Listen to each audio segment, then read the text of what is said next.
तो दोस्तों एक टाइम था जब इंडियन ऑटोमोबाइल मार्केट में ये था कि अगर आपको एक अच्छी कॉम्पैक्ट एसयूवी चाहिए जो कम मेंटेनेंस हो जिसकी और एक अच्छी माइलेज दे रही हो तो ब्रेजा DDIS का नाम सबकी जुबान पे रहता था। तो ऐसा क्या खास था इस गाड़ी में, क्या क्या फीचर्स आते थे और क्यों लोग इसको इतना ज्यादा पसंद करते थे और क्यों ये गाड़ी कितने लाख किलोमीटर चलने के बाद भी बिल्कुल फ्रेश फील होती थी और बिल्कुल स्मूथ फील होती थी। आज हम बात करेंगे ब्रेजा DDIS इंजन के बारे में। क्या आपको ये गाड़ी सेकंड हैंड लेनी चाहिए?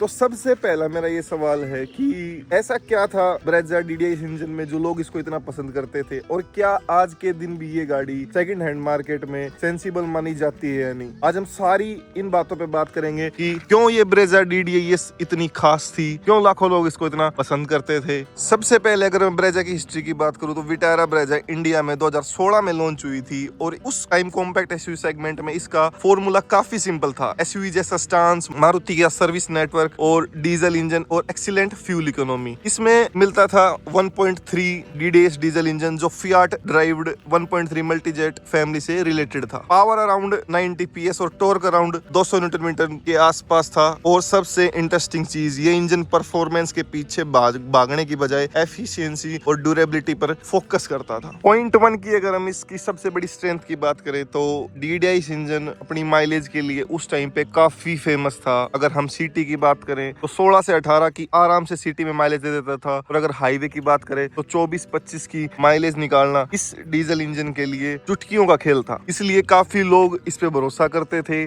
50-100 किलोमीटर जिनकी रनिंग थी वो इस गाड़ी को काफी पसंद करते थे क्योंकि एक डीजल इंजन की पावर और CNG जैसी माइलेज उस टाइम पे ये मारुति सुजुकी DDIS हमें दे देती थी। लेकिन अगर सिर्फ माइलेज की बात करें तो सिर्फ माइलेज ही अच्छी नहीं थी इस गाड़ी में। इस गाड़ी का जो इंजन की पावर, जो टॉर्क इसमें फील होता था हाईवे क्रूजिंग पे, अगर आप ओवरटेक कर रहे हो या फिर आपको एक अच्छा पिकअप चाहिए गाड़ी में, तो वो गाड़ी एक ओवरऑल पैकेज में हमें प्रोवाइड करती थी। तो उस टाइम पे इस गाड़ी का फैन बेस एक अलग ही बन गया था। वहीं अगर मैं गाड़ी के साइड प्रोफाइल की बात करूं तो हमें एक अच्छा ग्राउंड क्लियरेंस मिल जाता था। इंडियन रोड्स की हालत काफी खराब रहती है और उसी वजह से इस गाड़ी में छोटे मोटे गड्ढे गाड़ी खुद ब खुद इग्नोर कर देती थी उस टाइम पे और एक अच्छा ग्राउंड क्लियरेंस के साथ हमें एक अच्छी कॉम्पैक्ट एसयूवी की फील इसमें आती थी। वहीं अगर मैं रिलायबिलिटी की बात करूं तो DDIS 1.3 और 1.3 मल्टीजेट फैमिली वाले जितने भी इंजन है, रिलायबिलिटी उनकी काफी अच्छी है। ये जो मेरी कार है 2019 मॉडल है और लगभग 1,70,000 में इसको चला चुका और आज के दिन भी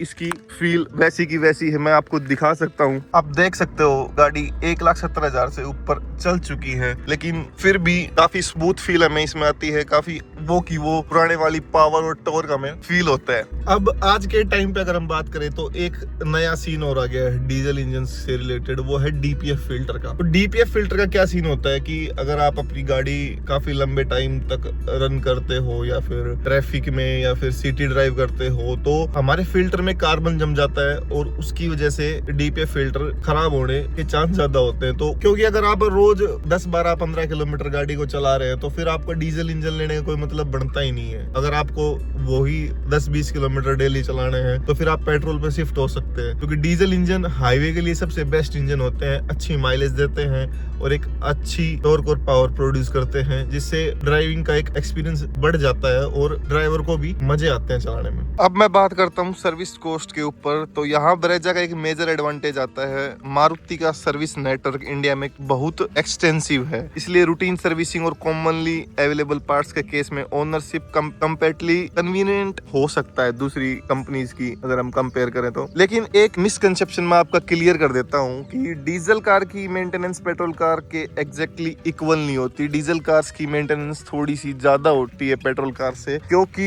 डीजल में काफी जो पार्ट्स होते हैं ना वो महंगे होते हैं पेट्रोल कार से। जैसे कि डीजल इंजन में टर्बो आ जाता है, इंजेक्टर आ जाता है, क्लच और एमिशन रिलेटेड कंपोनेंट जितने भी होते हैं ना वो काफी एक्सपेंसिव होते हैं। इसलिए यूज्ड ब्रेजा अगर आप खरीदें सेकंड हैंड ब्रेजा आप खरीदे तो आप इन चीजों को चेक करवा ले और ध्यान रखें इन चीजों को खरीदने से पहले। अब सवाल आता है क्या हमें सेकंड हैंड ब्रेजा खरीदनी चाहिए? तो मैं मेरे हिसाब से, मेरे ओपिनियन के हिसाब से मैं बताना चाहता हूँ कि कभी कभी एक प्रॉपर मेंटेन 1 लाख प्लस वाली किलोमीटर वाली गाड़ी, एक 50,000 किलोमीटर वाली गाड़ी जिसका प्रॉपर मेंटेनेंस नहीं हुआ उससे काफी अच्छा वर्क करती है। तो इस चक्कर में ना पड़े कि आपकी गाड़ी अगर 1 लाख किलोमीटर चल ली तो उसे खरीदने में दिक्कत होगी या फिर वो गाड़ी कुछ दिक्कत करेगी आगे जाके। अगर प्रॉपर उसकी सर्विसिंग टाइम पे हुई है तो आप वो गाड़ी इजीली खरीद सकते हैं। हाँ, कुछ चीजें मैं आपको जरूर बताऊंगा कि आप एक सेकंड हैंड कार खरीदने से पहले क्या क्या चेक कर सकते हैं। कार की सर्विस हिस्ट्री देखो, एक्सीडेंट हिस्ट्री देखो, इंजन कोल्ड स्टार्ट करके देखो,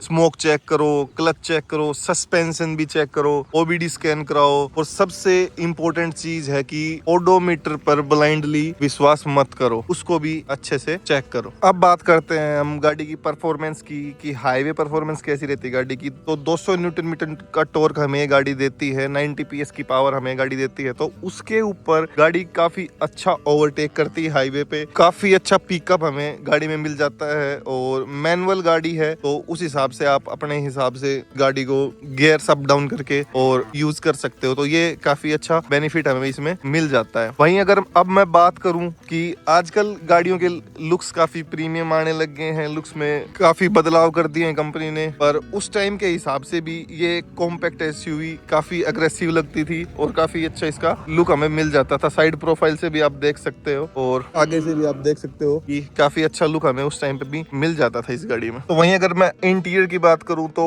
आज के हिसाब से आपको थोड़ा बहुत इंटीरियर से कॉम्प्रोमाइज करना पड़ सकता है, क्योंकि अभी तो काफी फीचर्स और काफी लुक्स कंपनीज इंक्रीज करने लगी गाड़ियों में, क्योंकि कंपटीशन इतना ज्यादा बढ़ गया है। किया और टाटा जैसी कंपनीज काफी तगड़े तगड़े लुक देने लगी, उस हिसाब से आपको यहाँ इंटीरियर में कॉम्प्रोमाइज करना पड़ सकता है। लेकिन अगर आप अपनी पहली कार खरीद रहे हैं और एक सेकंड हैंड कार खरीदने का सोच रहे हैं तो उस हिसाब से इस लुक को भी मैं कुछ बेकार लुक कहूंगा नहीं। तो अब हम बात कर लेते हैं कि आपको सेकंड हैंड ब्रेजा लेनी चाहिए या नहीं। तो मैं कहूंगा कि अगर आपको एक अच्छी माइलेज वाली कार चाहिए और अगर आप डेली 100 किलोमीटर की रनिंग है आपकी तो आप ब्रेजा ले सकते हो, पर उससे पहले आप जितनी भी चीजें मैंने बताई हैं कि क्या क्या चीजें चेक करनी चाहिए, उन सब चीजों को चेक करके फिर आप गाड़ी ले सकते हो। और एक अच्छा ऑप्शन मिल रहा है आपको ब्रेजा में कि अच्छी कंडीशन में और अच्छी सर्विसिंग हिस्ट्री में वो गाड़ी मिल रही है, तो आप बेझिझक मारुति सुजुकी ब्रेजा DDIS को चूज कर सकते हो। तो ये था मेरा मारुति सुजुकी ब्रेजा DDIS के ऊपर एक ओनरशिप रिव्यू, और कुछ बातें मैंने और बताई हैं, कुछ इन्फॉर्मेशन और दी है कि अगर आप सेकंड हैंड कार खरीद रहे हो तो आप क्या क्या चीजें चेक करें। अगर आपको ये वीडियो अच्छी लगी हो तो वीडियो को लाइक कर दे, शेयर कर दे उन दोस्तों के पास जो सेकंड हैंड कार खरीदने की सोच रहा है, और सब्सक्राइब कर ले मेरा यूट्यूब चैनल, क्योंकि हम हर वीक ऐसे ही वीडियोस आपके लिए लाते रहते हैं। और follow me on Instagram and Facebook, क्योंकि हम वहां भी डेली कंटेंट डालते रहते हैं।